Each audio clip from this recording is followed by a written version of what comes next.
Hey, second graders, we're going to finish out chapter 7 right now from Mrs. Piggle-Wiggle's Magic, the Never Want to Go to Schooler.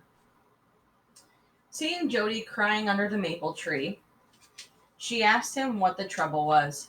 Jody said the other kids tease Bee. His mother said, "What do they tease you about?" Jody said, "They call me Dubby and I got a Dobby, did I?" His mother said, "I hope not, dear." And went in and fixed lunch. All afternoon, Jody sat in the sun because he couldn't think of anything to do. When the children came home from school, they played kick the can, but they didn't ask him to play, so he just watched and dozed. At dinner, they finally played. The family all played What Johnny Has in His Pocket again, but they didn't even try to include Jody.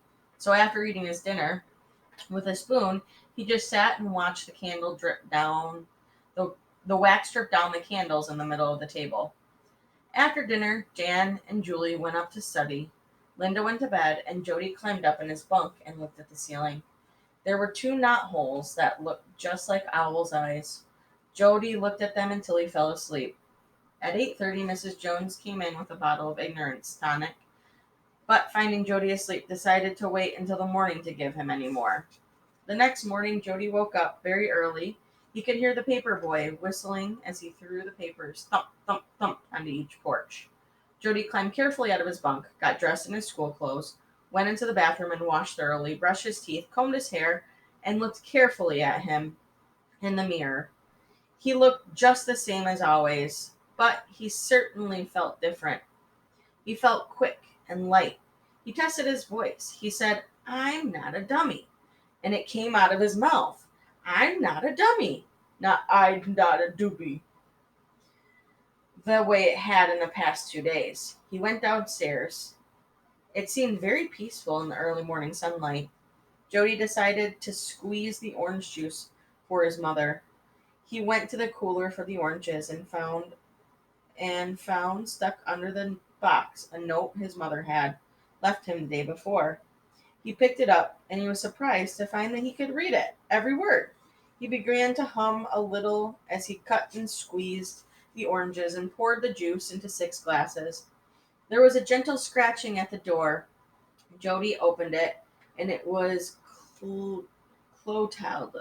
Clo- Clo- Clotilde?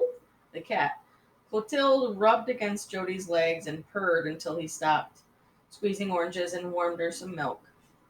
When Jody had finished the oranges, he decided to make some coffee. He read the directions on the can and was very pleased to see how easy he could read the hard words and fine print. He decided he decided to make boiled coffee in the old granite picnic coffee pot. He measured the water and he filled the pot. 24 cups of water seemed like quite a lot. Jody remembered how his mother always filled the pot at picnics. Then he measured 24 scoops of coffee. That's a lot of coffee. Then he found the coffee pot was so heavy he couldn't lift it out of the sink. So he dipped out half of the water into a saucepan, put the coffee on the stove, poured the rest and turned on the burner. Then he sat at breakfast table, putting on a nice clean cloth. Then he looked at the clock and found it was only 7 o'clock. He gathered up some stale bread and took it out to the squirrels. They came down from the tree, got on his shoulder, and he stood very still and watched them pick up the pieces of the bread in their funny little hands and take bites of it. After a while, Jody went back into the house to see the coffee was boiling and was very surprised to find his mother breaking eggs into a blue bowl. She said, "Oh, you're the good fairy who did all this work for me. Thank you, Jody." And she hugged him. He said, "I woke up way early, even before the paper boy."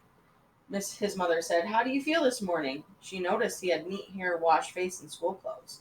Jody said, "I feel wonderful. I think I'll go to school." His mother said, "Fine, dear. Your father will be so pleased, and so will Mrs. Robinson."